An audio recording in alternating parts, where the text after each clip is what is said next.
I'm Emily. And I'm Paul. Hello, Emily. How are you today? What a beautiful day to learn some English, right? Hi, Paul. I'm doing great, thank you. Yes, the sun is shining and I feel so good. I'm super excited to talk about our topic today. How about you, Paul? Are you ready for some English fun? Oh, I'm fantastic, Emily. Ready to learn and have some fun. Emily, before we dive into today's wonderful lesson, we have a very important request for our amazing listeners. Yes, exactly. If you are enjoying our podcast and learning English with us, please subscribe to our channel. It's super easy and it helps us so much to bring you more free lessons. Just click that subscribe button. And please share this episode. Send it to your friends, your family, your neighbors, anyone who wants to learn English and have a good time doing it. Sharing is caring, and it helps our English family grow. And don't forget to give us a big like, a thumbs up. It truly makes a big difference for us. Thank you, everyone, for your support. We really appreciate it. So, Emily, what exciting and super useful topic do we have for our lovely listeners today? I'm curious.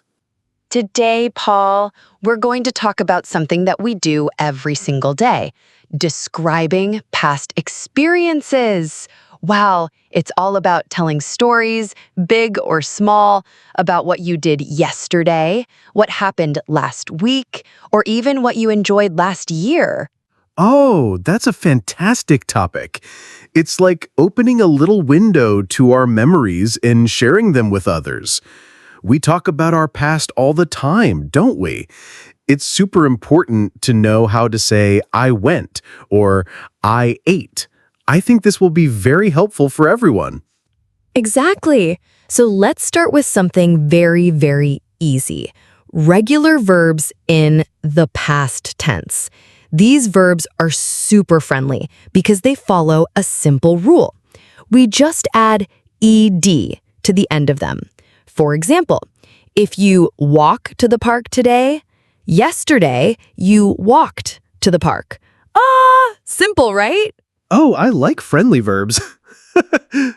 So if I play soccer with my friends today, yesterday I played soccer with them. Is that correct? Yes, exactly. You played soccer. That's perfect, Paul. Good job. And if I talked to my friend on the phone, yesterday I talked to my friend on the phone for a long time. See how easy it is to make that small change? It is simple. So let me try a few more examples. Last night I watched a really interesting movie. And this morning, my cute little cat jumped on the sofa and woke me up. Perfect examples, Paul. Those are excellent. See, it's not difficult at all. Think of other common verbs like listen, work, clean. So, yesterday, you listened to your favorite music, you worked on your computer for many hours, and maybe you cleaned your room. It's just that little ed sound at the end. But Emily, I know some verbs are a little different. They don't like the ed so much, right? They don't follow the rules. What do we do with those? Yes, Paul. You are very smart to notice that. You are right. Those are our irregular verbs. They are a little bit special because they change their form completely. But don't worry, we'll only learn some very common and important ones today. For example, the verb go changes to went in the past. Oh, I understand now. So if I go to school today, but yesterday I went to the store to buy some food, that makes sense. It's a completely new word. Yes, fantastic. You got it right away. Another very common one is have. It changes to had in the past. So I have breakfast right now, but yesterday I had a very big and delicious dinner with my family. Okay, I had a wonderful time last weekend when I visited my cousins. And what about see? That's an important one. It changes to saw, right? Like, this morning I saw a beautiful red bird in my garden. Yes, exactly. You're learning so fast, Paul. You are doing an amazing job. And eat changes to ate. So, yesterday, I ate a big, juicy apple. And drink changes to drink. I drink some fresh water after my walk. Wow, these irregular verbs are very useful. I also made a delicious chocolate cake for my friend's birthday party last week. Delicious. These are verbs we use every single day. Now, Paul, it's not enough to just say what you did. We also need to say when you did it. These words and phrases are called time expressions for the past. They help us understand exactly when something happened. Oh, like yesterday. That's the most common one I hear. Yes, exactly. Yesterday is a super common and very useful one. You can say, I walked my dog yesterday morning. We also have last week, last month, and last year. These are great for longer periods of time. So if I say I traveled to a new city, I can add I traveled to a new city last year. That makes the sentence so much clearer. That's absolutely perfect. Or, I visited my family last month. And we can also use ago.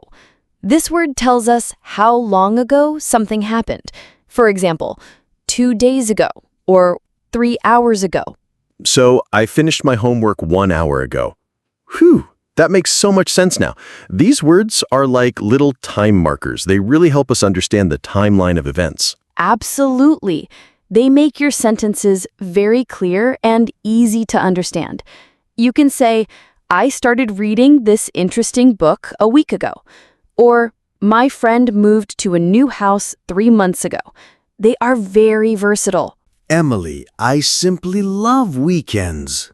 They're my favorite days. And I love talking about my weekends with my friends and family. How can we use the past tense to talk about all the fun things we did during our weekend activities? That's a great idea, Paul. It's a very common conversation topic. A simple and common question is, what did you do last weekend? And you can answer simply, using all the verbs we just learned. For example, I relaxed at home and watched TV. Or, I read a good book by the window. Peaceful. So, if someone asks me that question, I can say, last weekend, I played video games with my friends for many hours. Or, I went to the park and had a picnic. These are things I really do. Yes, exactly. Those are perfect answers. Or, I cooked a big dinner for my family. Or, I visited my grandma and we talked for a long time. See how easily we're using both regular and irregular verbs to describe our activities? It's all coming together. It's like putting puzzle pieces together to build a full picture of our weekend. So, it's really easy to share what we did for fun and tell our stories. This is so practical. Now, let's move on to something even more exciting, trips or vacations. Even a short trip to a nearby town or a small adventure can be fun to describe using past tenses. Oh, I absolutely love talking about trips. Even if it was just a day trip to a lake, it's still an experience. It's so nice to remember them. Yes, so you can say, last summer I went to the beach with my family, or I saw many interesting animals at the zoo. Simple and clear. So, last year, I traveled to the mountains with some friends.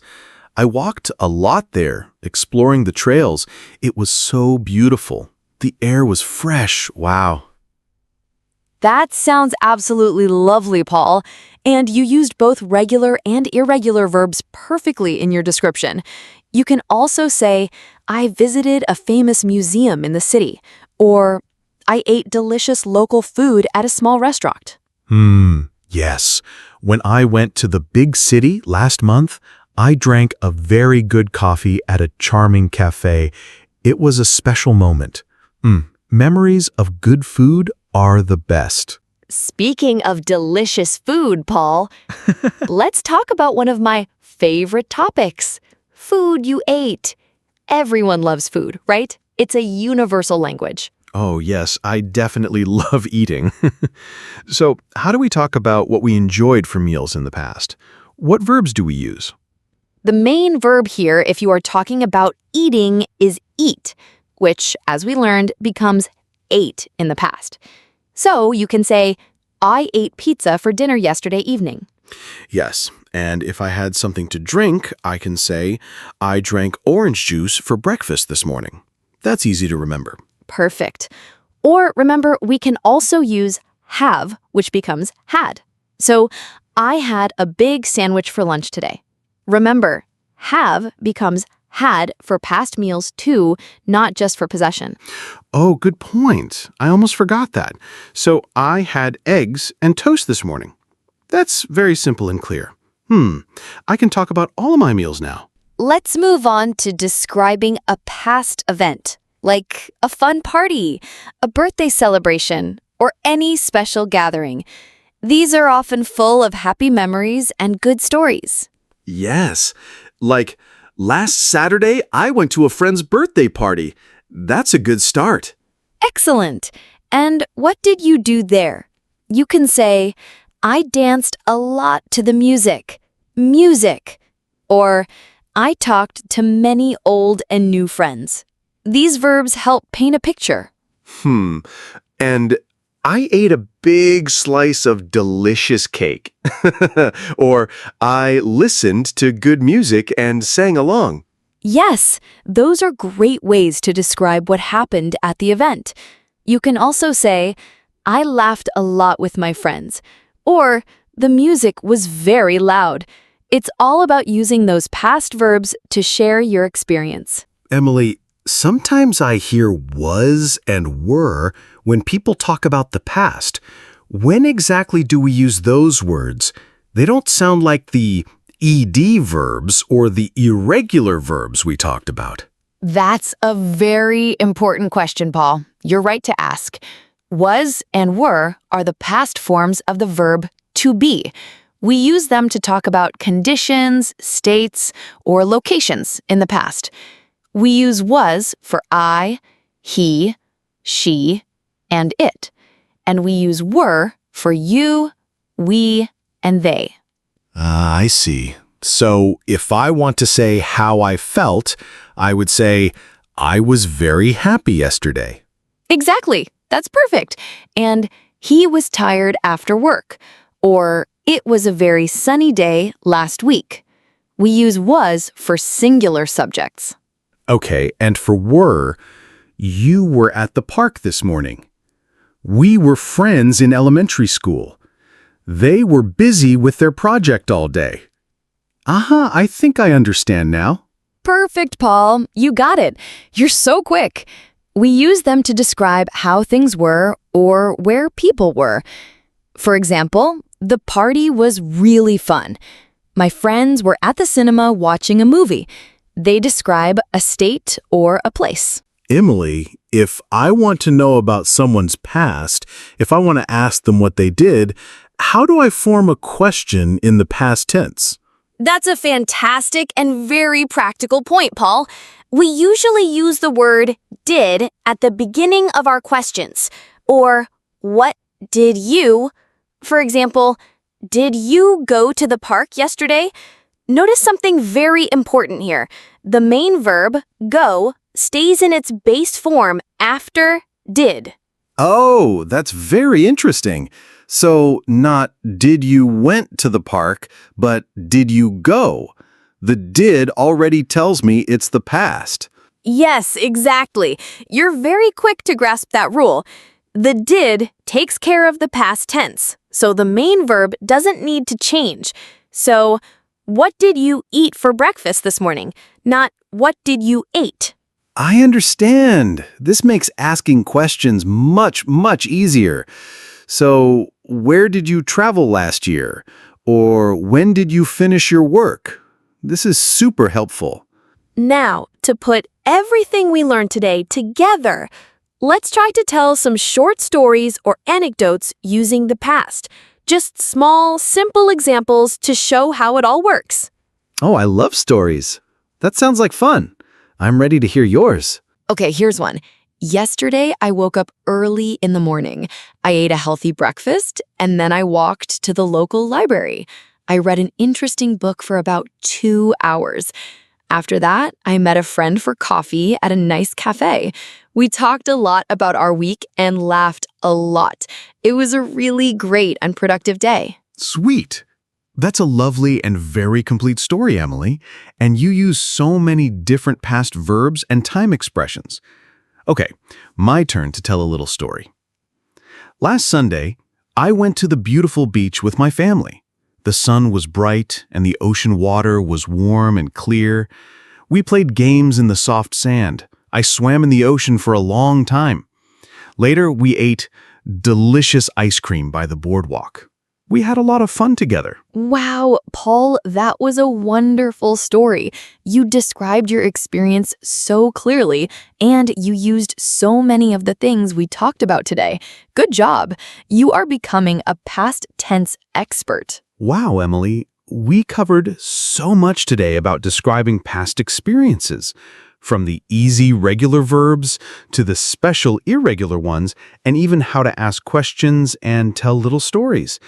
I feel much more confident now. Yes, it was a great episode, and it truly shows how much you can say and understand, even with simple English, when you know these important rules. Practice makes perfect. So, dear listeners, we truly hope this episode was helpful and fun for you. Remember to practice these new words and sentences every day. Try to tell someone about your day or your weekend. And please, please, please subscribe channel. It's the best way to support us and make sure you don't miss any of our new lessons and fun episodes. We are here to help you learn. Also, please share this episode with your friends, your classmates, or anyone who wants to learn English in an easy and enjoyable way. And most importantly, leave us a comment below. Tell us, what did you do last weekend? We love to read your answers and interact with you. Yes, we can't wait to hear about your past experiences. Thank you so much for listening, everyone. Keep practicing and keep smiling. See you next time for more English fun. Bye-bye. Bye, everyone.